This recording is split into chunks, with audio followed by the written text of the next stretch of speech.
r/AskReddit by Reddify. What was the worst? Why the F did I say that moment? Removed. Went to a memorial service.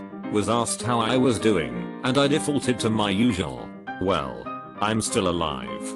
I could see myself using that one intentionally. How are you doing? He dead. Quoted the shrunken head from Harry Potter by saying, "Get skinny as I squeezed between my overweight female cowwalker and a wall." Edit. Duck. I wish I could have seen that from another cowwalker's perspective. I said it just loud enough for her to hear me. I always say it to myself when squeezing by some mind/thing. That day it just came out a little louder. And then what happened? At the vet's office, I see this couple walk in looking very distraught, and I realize I recognize them as parents of a girl I knew from high school.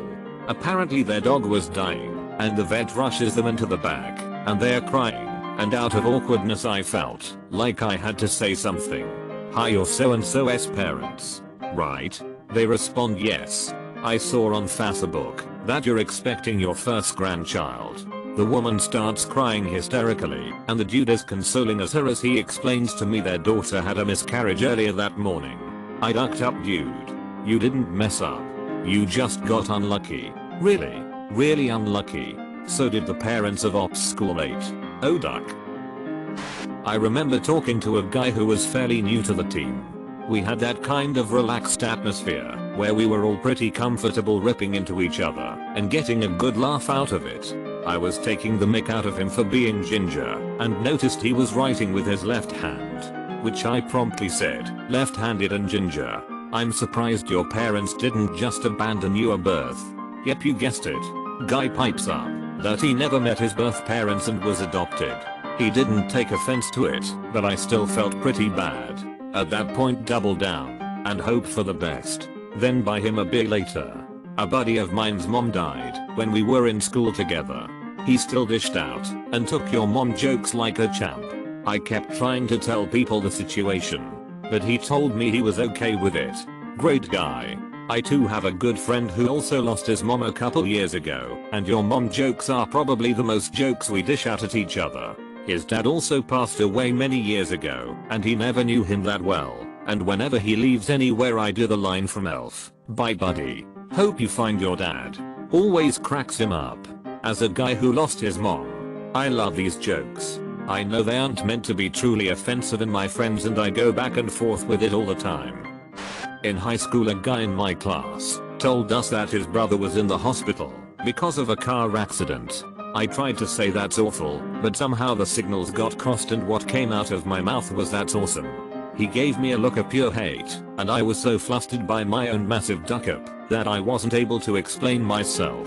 I still feel bad about it. Edit. My most brutally awkward high school memory is now my highest rated comment. The technical definition of awesome is something shocking or unbelievable. Through its use in modern English, it developed a positive connotation that we associate with the word today. But by the textbook, your response wasn't invalid. It was probably awesome. In middle school, my friend's sister passed away. She was very young. During the grieving process, her family naturally kept to themselves for a few months. When she was ready, a few friends went over to visit. Her dad remarked that he hadn't seen me in a while, and of course my brain decided to say, "Well, I've been around. It's not like I died or something. It's been 25 plus years, and I still wish I would just died that day." Eater, for those asking. No one said anything about it, and the room didn't go quiet or anything. I was 12 and, obviously, had a problem with speaking. Before thinking back then, I worked hard to fix that. Thankfully, we are still friends. Our families are friends. It was okay in the end, but I'll never forget it. I still feel terrible. It's like the only thing you had to do is not mention death. Your brain was just like, "Don't worry, I got this. Don't mention the war." Now, would you like to eat first? Or would you like a drink before the war? My family was on vacation and my aunt had really bad temper tantrums. Well, she told us she was pregnant over the vacation, and I then proceed to tell her, "I don't think you're ready for a baby." Needless to say, she got pissed. My aunt had really bad temper tantrums. "I don't think you're ready for a baby. Needless to say, she got pissed. It sounds like you were correct. I'm pretty sure someone will be pissed, whether they throw bad temper tantrums or not. Unless they agreed with a guy. I'm pretty sure someone who throws temper tantrums will be pissed. No matter who says what or what happens. I had a phone interview for a summer camp. They asked me what I would do if we took them to an ice rink and one kid skated over another's finger and severed it. I replied, I know severed digits can be saved in ice. I would leave it on the ice rink to chill while we wait for an ambulance. The lady sounded horrified, and I did not get the job. If that wasn't the right answer, then I don't know what is. Eat the finger. Establish who is alpha after you use it to flip people off. At funeral for an 18-year-old, unexpected death. Father of deceased asked how my kids are. Oh well, they're all still alive, so I guess we are doing okay. I'm surprised my father-in-law still loves me. Did you melt into the floor? I would have. And then puddled away. Aviol Alex Mac. I was the director of surgery at a heart hospital. When the heart team wheels a patient into surgery, they often pause near the surgery door so that the loved ones can hug them one last time before surgery. When it's open heart surgery, there's always a chance it's a final goodbye. Anyway, we are used to this scene. But what often follows is that the loved one looks around, unsure where to go to exit into the waiting room. All the hallways and corridors look the same.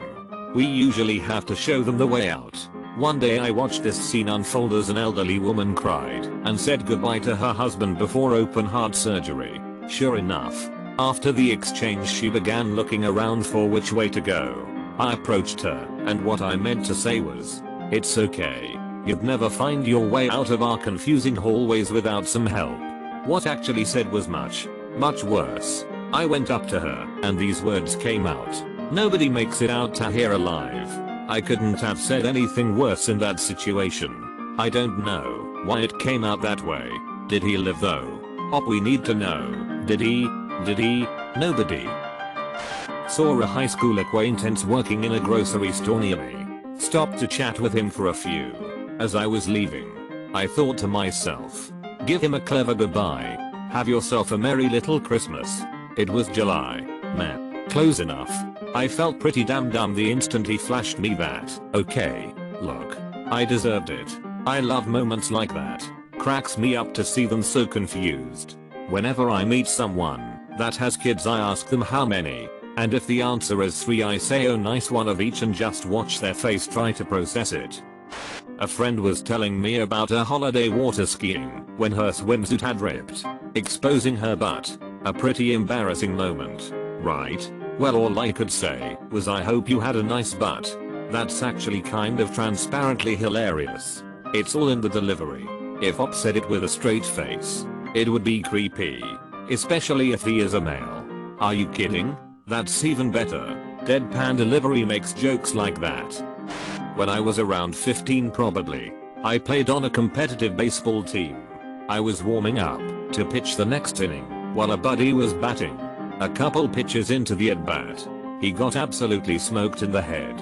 Of course, my dumbass yells, way to use your head, Luke. I got a lot of hateful looks the rest of the day, but they were definitely well deserved. Edit. Now that I've thought about it more, I've realized that Luke became the kid that always gets hurt after that. ACL. Broken fibula. Hairline fractures in his feet. I swear the kid was never healthy in high school. That's pretty duckin' funny, as long as he wasn't seriously injured. He dead. Did he lose his shoes? If you are enjoying the video, please give a thumbs up and leave a comment. I run a cannabis accessory company. I landed at JFK Customs after a long flight. Dazed out officer asks me what do I do, and without thinking, I say, I work in cannabis. Duck. Me. I mean I make bars. It. Me. Accessories like ashtrays and lighters. Officer gave me the why would you say that you idiot look and asked if I had any on me. I said no, and onwards I went paranoid. I sell bongs and bong accessories. Smoke the weed, not the seed. In high school I was trying to chase down a friend for stealing my food. He hid behind one of our more overweight friends, and I proceeded to say ugh you're so fat, was referring to my friend who stole the food. I totally ducked up and there was no way I could convince them I was referring to the friend who stole the food. Mission impossible. My best friend and his fiancée were in the maternity ward.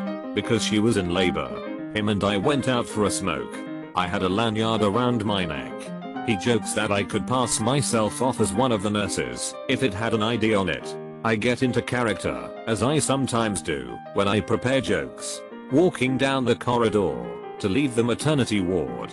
New mothers and new mothers to be waiting in their rooms. When this wonderful nugget comes out of my mouth. Quite loudly. Yeah, I'm really sorry. But your baby has cancer. That was my joke. That was my ducking joke. Now, I'm known for offensive jokes. But this was way too far. My best friend almost knocked me out then and there. If he did knock you out, at least you'd already be in hospital. Duck. I feel ripped off now. They can do that too at the hospital. Religious friends sitting next to me on the bus discussing religion. Tim, you're so open-minded about all this information, dude. Me, it's not like I'll nail you to a cross and torture you or anything. Quiet bus ride after that comment. Felt bad, still feel bad. I'm a Christian. And that's hilarious. Same. Not quite /r/dang Christian memes material, but still funny as hell. How many communions do you have to do before you've eaten the whole Jesus? Oh my. I think I finally found my people. Make sure to like and subscribe so we can watch together.